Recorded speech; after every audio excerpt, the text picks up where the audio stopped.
Halo teman-teman, pada kesempatan kali ini saya akan membahas tentang populasi dan sampel dari mata kuliah Statistik Bisnis dengan dosen pengampu Dr. Imelda Welin Juliana Ogi, SEMM. Namun, ada pepatah yang mengatakan tak kenal maka tak sayang, maka perkenalkan nama saya Nusyati Kuborong dengan NIM 2106 1102 0290 dari kelas 2B5 Program Studi Manajemen Fakultas Ekonomi dan Bisnis Universitas Samratulangi. Nah, tak perlu lama-lama, langsung saja kita masuk dalam materi, yaitu yang pertama, populasi. Nah, apa itu populasi? Populasi itu merupakan keseluruhan dari objek penelitian. Teman-teman juga bisa mendefinisikan sebagai jumlah keseluruhan dari satuan-satuan atau individu-individu yang karakteristiknya hendak diteliti. Nah, satuan di dalam istilah ini mengacu kepada unit analisis, bisa juga dalam bentuk orang, benda-benda, lembaga-lembaga, institusi-institusi, dan lain sebagainya. Menurut Sugiono, dia mendefinisikan populasi sebagai wilayah generalisasi yang terdiri atas objek atau subjek yang memiliki kuantitas dan karakteristik tertentu yang ditetapkan oleh peneliti untuk dipelajari dan kemudian ditarik kesimpulannya. Nah, teman-teman, selanjutnya kita masuk dalam sampel. Apa sih itu sampel? Sampel secara sederhana dapat diartikan sebagai sebagian kecil dari objek penelitian yang dipilih oleh peneliti, sehingga dari keseluruhan objek penelitian yang disebut dengan istilah populasi tadi, kemudian diambil beberapa saja. Nah, objek yang diambil ini disebut dengan sampel. Menurut Sugiono, sampel diartikan atau didefinisikan sebagai bagian dari keseluruhan serta karakteristik yang dimiliki oleh sebuah populasi. Dijelaskan juga, pengambilan sampel dapat dilakukan peneliti karena beberapa kondisi. Nah, ada pun kriteria sampel, yaitu yang pertama ada inklusi. Inklusi sendiri merupakan karakteristik umum subjek penelitian dari suatu populasi target yang terjangkau yang akan diteliti. Yang kedua adalah kriteria eksklusi, adalah menghilangkan atau mengeluarkan subjek yang memenuhi kriteria inklusi dari penelitian karena sebab-sebab tertentu. Nah, apa sih pentingnya menggunakan sampel? Teman-teman, kita bisa mempelajarinya bersama. Yang pertama, pentingnya menggunakan sampel yaitu karena ukuran populasi itu terlalu besar. Yang kedua, efisiensi dari sebuah biaya. Yang ketiga, efisiensi dari segi waktu. Yang keempat, sumber daya yang menjadi lebih efisien. Dan yang terakhir, penelitian tidak mungkin menggunakan populasi. Nah, teman-teman pasti bertanya, bagaimana sih langkah-langkah dalam pengambilan sampel? Nah, langkah-langkah dalam pengambilan sampel itu ada 4. Yang pertama, tentukan populasi dan susun sampling frame. Yang kedua, tetapkan jumlah sampel yang akan diteliti menggunakan pertimbangan metodologis. Yang ketiga, tentukan K atau kelas interval. Dan yang terakhir, tentukan angka atau nomor awal di antara kelas interval tersebut secara acak. Nah, ada juga teknik pengambilan sampel, yaitu teknik pengambilan sampel dari populasi tersebut, kemudian diteliti dan hasil penelitian tersebut kemudian dikenakan pada populasi. Kemudian, ada juga syarat-syarat atau teknik pengambilan sampling atau sampel, yaitu boleh dilakukan bila populasi bersifat homogen atau memiliki karakteristik sama atau setidak-tidaknya hampir sama.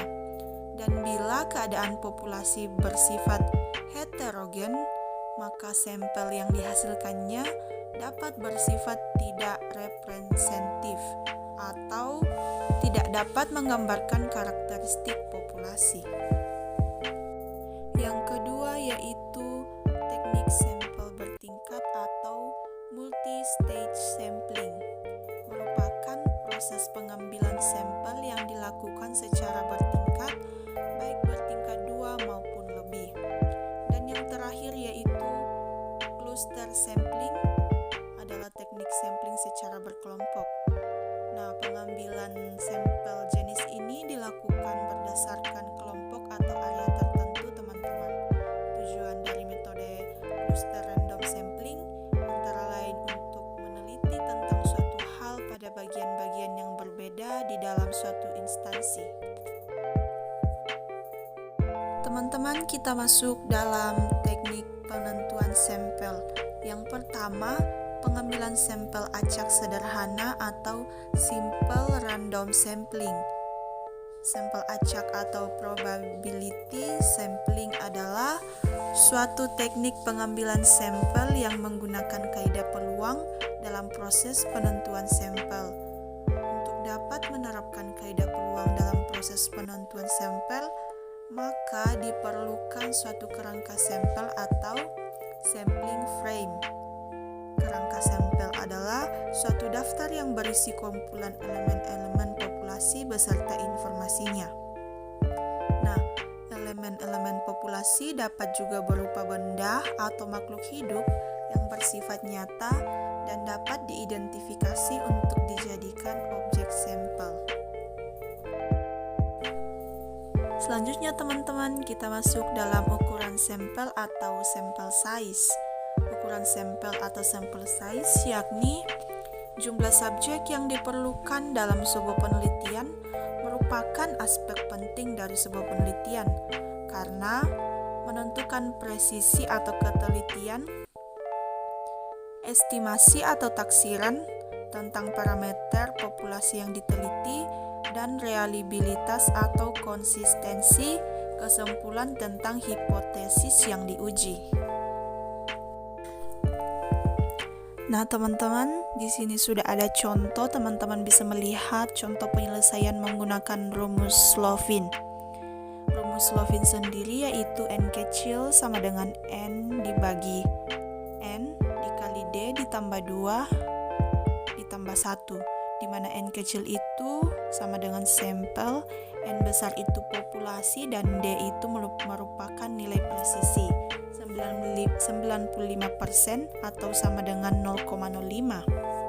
Teman-teman, misalnya jumlah populasi adalah 125 dan tingkat kesalahan yang dikehendaki adalah 5%. Nah, maka jumlah sampel yang digunakan adalah N sama dengan 125, yaitu diambil dari jumlah populasi dibagi dengan 125 dikali dengan D atau presisi, yaitu 95% sama dengan 0,05 ditambah 2. Hasilnya 95,23, kemudian dibulatkan menjadi 95. Selanjutnya teman-teman, kita masuk dalam kesalahan baku. Apa sih kesalahan baku itu? Kesalahan baku itu mengacu pada simpangan baku dari distribusi sampel statistik. Nah, dengan kata lain, dapat digunakan untuk mengukur akurasi mean sampel. Banyak penggunaan kesalahan baku yang secara implisit mengasumsikan distribusi normal. Selanjutnya ada distribusi sampling mean pusat, di mana distribusi sampling adalah distribusi peluang teoritis dan ukuran-ukuran statistik, misalnya adalah rata-rata, varian, dan proposisi, termasuk juga distribusi beda rata-rata dan beda dua proposisi. Konsep distribusi sampling ini dijadikan sebagai dasar dari statistik inferensial, di mana dengan distribusi sampling dapat diketahui karakteristik populasi atau parameter. Teman-teman, distribusi sampling rata-rata adalah distribusi dari rata-rata yang diperoleh dari semua sampel yang mungkin dari suatu populasi di mana ukuran sampelnya tersebut sama besar. Yang terakhir adalah Distribusi student. Distribusi student atau distribusi T adalah pengujian hipotesis yang menggunakan distribusi sebagai uji statistik. Tabel pengujiannya disebut tabel T student. Distribusi T pertama kali diterbitkan pada tahun 1908 oleh William Siligoset. Distribusi student memiliki kemiripan dengan distribusi normal. Hanya saja ekor pada kurva distribusi student lebih tinggi. Distribusi student digunakan jika jumlah sampel tidak banyak dan nilai standar deviasi dari populasi tidak diketahui. Oke guys, itulah sedikit materi dari saya mengenai populasi dan sampel. Semoga materi ini bisa menambah wawasan teman-teman sekalian, dan apabila ada kata-kata yang kurang berkenan di hati teman-teman saat saya memaparkan materi tadi, mohon maaf, and see you next time guys. Dadah.